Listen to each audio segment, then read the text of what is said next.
What's up, D23? Joe Schmidt at Comicbook, and I am here with Steve Warner, one of the masterminds at Ravensburger who helps create all these amazing games, and we're here to talk about Lorcana, which is insane because it's not even a year since the game came out, and look at the reaction, like look at the fans here that are here at this booth for the game. Like, this is crazy. How do you feel about this after all of everything that's happened over the last year?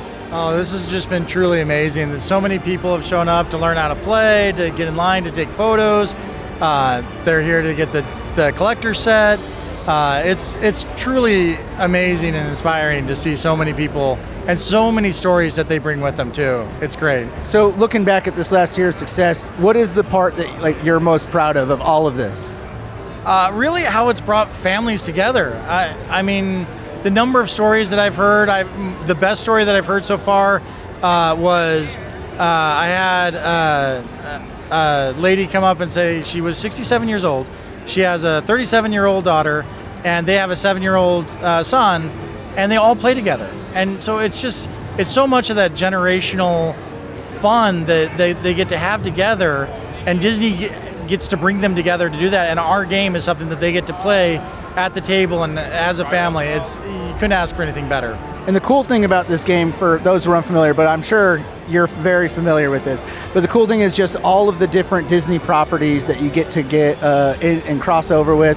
So that's got to be kind of a strategic thing of figuring out who to introduce and why. And so what goes into that process? So there's a lot of things that we work on for which characters that we introduce. So we start with narrative and marketing, and they kind of decide, where's the story going to progress for us? Where's Lorcana going to take us? And then they work together on which characters we can bring. Game design comes in and helps work with mechanics that will work best with those characters. And we really try to focus on making the storytelling wonderful. And with that, we get a lot of characters, and we'll bring in some other characters that we want to bring in for the deeper cuts, the more fun kind of moments. And then, we have a plan as we go down the road for which characters are going to come in because of that story, and we just kind of build it out from there. It's interesting because I wanted to ask you, because Ursula was the first character-based release of all of this. Do you have a tease of what we can expect for another character-based release, if that's something on the cards for the future? For the Illuminator's Quest, I would say check the flavor text of a lot of the cards. There's some hidden things there that might lead you in the right direction. The game has evolved over the last year, where we've seen Shift becoming a bigger focus in Floodborne, and then we see locations added and Inklands. So what goes into these mechanics? Because you develop such a strong core game, and it must be difficult to figure out, but also rewarding to figure out how to make it more complex and challenging and strategic for the players and the fans of the game. Yeah, it's always great to work on some of the cards and really kind of build out ones that make you look back in the past and what's been there. I know with set 4 we had the broom deck that really became a great thing with Mickey coming out with that, and Yin said. There's always things that we look for the future on what we want to do and kind of lead those Easter eggs that will come out in the future. And working with that, it's a lot of work, but it really pays off when people get to it and they're really excited about it. So I got to ask you, what is your favorite card so far? And then not just that, but also what's your favorite artwork? Because the mechanics of one card will be great, but then the artwork of another card will be great too. So what are your favorite cards? All right, so I have a few answers here. Stitch the Surfer is one of my favorite cards early on from the mechanics. It's just so fun that you need to have 2 other characters and you get to draw 2 cards. Ariel, the Sonic Warrior, was one of the cards that I designed back when we first started making cards for the game, and we kind of had to keep pushing her off a little bit because the mechanics and the effect weren't quite ready for where we were in the story and where we wanted to be. So she had to wait a little while to come out, but she finally came out, and that was great. I loved seeing her come out. Art-wise, the new Mufasa in Shimmering Skies is gorgeous. I love that card. So that is my favorite in art right now. I would say my least favorite are Flotsam and Jetsam, but that's just because they kick my butt anytime that pairing, anytime someone has that, I'm always I'm not good with them myself, so I lose quite often when I come across that pairing. So thanks for that. Anytime, but Flotsam and Jetsam is another one that I really love because it's sort of like the Brooms, where we were able to kind of slowly build up to them, and you kind of kept getting to add a little bit more, until you were able to do all of the stuff, and it was a lot of fun for that final card to come out. So as the game has gone on, what has been your favorite mechanic to like implement, and what one do you feel like fans resonate with the most? Well, it's got to be Singer.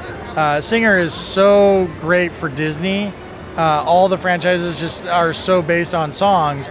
And we talked a bit about this at the panel with Ryan and I, kind of having an idea that songs needed to be a thing. It's a Disney game, so they really needed to be there and be prominent. And so coming up with the mechanic for that and taking the time to really make it right, I think led to really a lot of good choices that give us a lot of options for game design as we go forward. And we've seen a lot of surprising characters come in. I remember seeing DuckTales characters come in and being like, oh, there really is no limit to what you all can do. So I got to ask, is there a chance that there might be some other franchises under the Disney umbrella that's not just core Disney being involved? I mean, I'm not saying Star Wars or Marvel just yet. I don't think even you would think that that's possible at this point, but like some Pixar characters or anything. We just announced at the panel that Pixar is coming in 2026. So, yes, very much so. What all have you announced as far as that goes? Any characters or locations you can talk about at any point? No? No more information other than we are going to do Pixar, and we always want to try to get everything out there. So, there'll be some stuff, some fun stuff. So, Marvel and Star Wars are maybe a possibility in the future. Nat Geo, maybe Hulu, the bear. Get the bear in there? None of those are ones that I would be able to answer. I can neither confirm nor deny. We're focused on Disney franchise right now, so that's where we want to be. And then, so with that in mind, I just want to ask, because this game obviously is about worlds bleeding over into each other and everything being limitless, what do you see for the future of Lorcana? Oh, I hope to see just great things. I hope to see more of these events where there's so many people. We've had the challenges come out where there's so many people, so many stories. I love hearing new stories every day. I've heard stories of people becoming friends at these events. So just more people getting in the game, more people playing, more sets coming out so that they can have a lot more fun with the various decks that they do. I think sky's the limit, and I don't even think it stops there.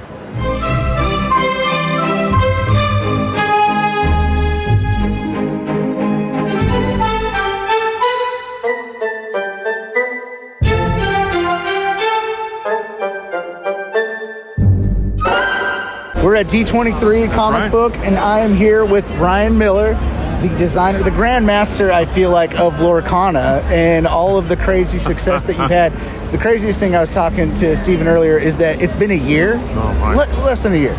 And look at the craziness of this game. Like, look at all the people around. It's just wonderful. It's, I believe I was put on this earth to make smiles. Like, that's why I'm here. And so to see so many people come together for Lorcana, and they play with their family, or they play with their partners, or they made new friends. I had a guy at the Atlanta Challenge, and he came with his group, and I was doing a signing. And he just pointed to this other guy and he said, "That's my best man." And I met him at Lorcana League, right? And it's just like those kind of I get goosebumps just talking about it, right? But that kind of thing, that's why I'm here. I mean, I just love bringing people together, making memories, and it's just so wonderful. 2 years ago, it was a little nerve-wracking, a little anxiety-producing because we didn't know. We just had no idea, right? And to be, back in the space 2 years later, the game being out a year, and seeing how many smiles it's put in the world, it's an honor to be a part of.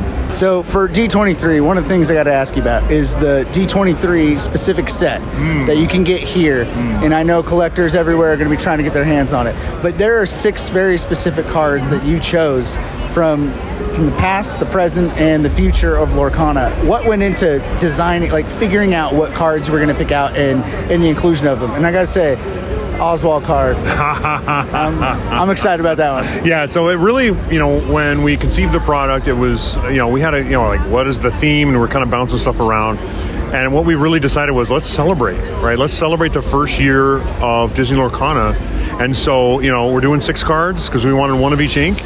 So let's do 1 card from each of the first 5 sets because we knew, Shimmering Skies is going to launch just before D23. and the 6th card is a preview card from the next set, right? And so, and then once that happened, then it was a matter really about Steve Warner's team, the marketing team coming together and just deciding, okay, what are the iconic cards? Now, some are an easy pick, right? Because the Brave Little Tailor was that iconic card. It was the first show promo that we handed out back 2 years ago. And he's almost like our mascot, kind of unofficial mascot of Lorcana. So, and others, there were some debates here and there, that sort of thing. But at the end of the day, they came up with 6 really great characters. It really exemplifies the breadth of stories that we're involved with Disney Lorcana, the characters, the different franchises, that sort of thing. So it was very exciting. And then, Shane Hartley, he's the creative director. His group is all about making this game beautiful, finding great artists to make it beautiful, wonderful. We have the most amazing graphic designers. And so when I first saw the pitch for the packaging and stuff like that, oh my! And then when we actually got some tests of it, I was just blown away. And so it's just the whole experience of pulling off the seals and pulling off the slipcase, and then you reveal the cards. We kind of wanted it to reveal almost like a curtain being pulled back on a stage, right? And it just turned out so well. And I'm really proud of what the team has done with this. It's just such a fun kind of homage to the first year.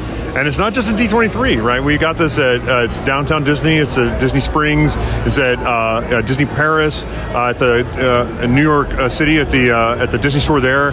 We wanted to make sure that folks that couldn't make it out here could still celebrate that first year. And also, one of the things that you guys have on sale here is the beginner's pack. Gateway. The Gateway, yes. Yeah. Which is so cool because, I feel like sometimes that anytime you introduce a trading card game, there's gonna be a barometer that is a little hard to attain. And children, there's a learning curve. Yes. Yeah, and absolutely. And I think I've been working in trading card games nearly 25 years now, and getting people to learn games is something I'm fascinated by. Like, it's just a really interesting. It's an iceberg kind of thing. And with Gateway, what we wanted to do was have a more familiar experience to folks who've never played a trading card game. So that's why, for example, it's in a box that's kind of like a board game box, and it's got a board, and it's got movers, and these are things that are familiar. And then what we did is you just start with like 2 30-card decks, and they just have the very base. They have like 27 characters and 3 actions, right? And it's just with very minimal abilities. And it's really about learning the basic play loops and the basic rules and that sort of thing. But then there's these 4 packs that you unlock as you play game after game after game. And the packs introduce new ideas, right? And so it's a way you don't have to learn everything up front. You learn the basic play, and then you start adding in like item cards and song cards and things like that. And so by the time you're through all 4 packs, you have 60 card decks, you've got the basics down, and you're ready to play against your friends and family, or even go to a store and play. So one of the cool things about Lorcana is it's grown in mechanics and all the things that it's done since it started. Like the first batch, we had actions, we had items, we had songs, and then shifts, and then locations. So like, what is your favorite mechanic that you feel like has been implemented in? Because I understand it's pretty difficult to introduce all of these things to an audience at first, but you guys have rolled them out. So what is the one you're most proud of that gamers have really taken to? I mean, I think the song is easily my favorite. We knew, like Steve and I knew that we wanted songs to be a part of the game. It is so in the DNA of Disney that Disney's just a musical stories, right? It's just such a part of it. And how to do that in a way that is effective from a gameplay standpoint. That was really the struggle, right? We wanted to make it not too overbearing, not too heavy-handed or complex, but still matter in a strategic sense as well, right? While still being thematically very fun. And so Steve remembers that I came up with it. I don't remember that. We were working really hard together. But basically the idea that you could either, pay the resources to play the card yourself, the song, or you could have one of your characters sing it for you, saving those resources for other cards, was the one that came out on top. And I'm super proud of it because not only is it super thematic to like have, you can have Elsa sing Let It Go. Why not, right? Or you could play it yourself. But also it's a really good strategic choice because sometimes you do want to save those resources. Ink is what we call it, right? You want to save your ink for other cards in that same turn. So having a character sing it for you is the right choice. And sometimes you don't want to do that because having a character sing it does make them vulnerable to being challenged, right? And so I was really satisfying that a rule like that, is so thematic but also so strategic. It's pretty rare, I think, that those kind of synergies happen in trading card games. And so it's really cool to see that. And so you talk about that, and I know you have a plethora of songs and characters and locations, items, events, things that you can mine for this, because the limits, there is no limit. So one of the cool things about that is that you work for Disney and you're doing this with Disney. And I know, I was informed, you guys just did something with Pixar. You announced that Pixar is coming. Yeah, we did. So is there any other franchise that you can't wait to get your hands on to maybe, because, come on, you got to give us little tease. Yes. There is, absolutely. Blink twice when Luke Skywalker will be, if like in like 5 years there'll be a card, just. I like to call that a Bruno question. I don't talk about Bruno. We don't talk about Bruno. I appreciate that. Thank you so much, Ryan. I'm with Ryan, D23, Ravensburger, Lorcana. It's been awesome. Thank you so much, man. Oh, thanks for having me. I love comicbook.com. It's a great site. I really enjoy your all's content, and thank you for supporting Lorcana like you have. I think everyone will tell you we are huge fans of this. like him and the cameraman, him right there. We play this game a lot. But yeah, thank you so much, man. I appreciate it.